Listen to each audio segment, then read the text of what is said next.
জায়গায় যদি বিসমিল্লাহ পড়তে ভুলে যান, আপনার জীবনে বিপদ আসতে আর কিছু লাগবে না, বরকত কমতে আর কিছু লাগবে না। এই 3 জায়গায় যথেষ্ট।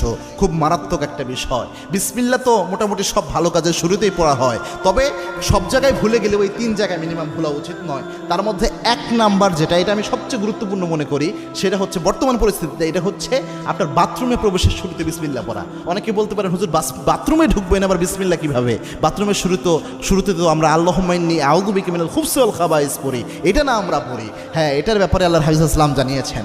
আল্লাহর হাবিব সাল্লাল্লাহু আলাইহি ওয়াসাল্লাম জানিয়েছেন, কোনো ব্যক্তি যদি বাথরুমে প্রবেশের সময় পড়ে আল্লাহুম্মা ইন্নী আউযু বিকা মিনাল খুবসি ওয়াল খাবাইস, এর ফজিলত হলো ওই ব্যক্তি বাথরুমে প্রবেশ করলে বাথরুমের মধ্যে যে দুষ্ট জিনগুলা থাকবে ওই ব্যক্তিকে দেখতে পাবে, কিন্তু কোনো ক্ষতি করতে পারবে না।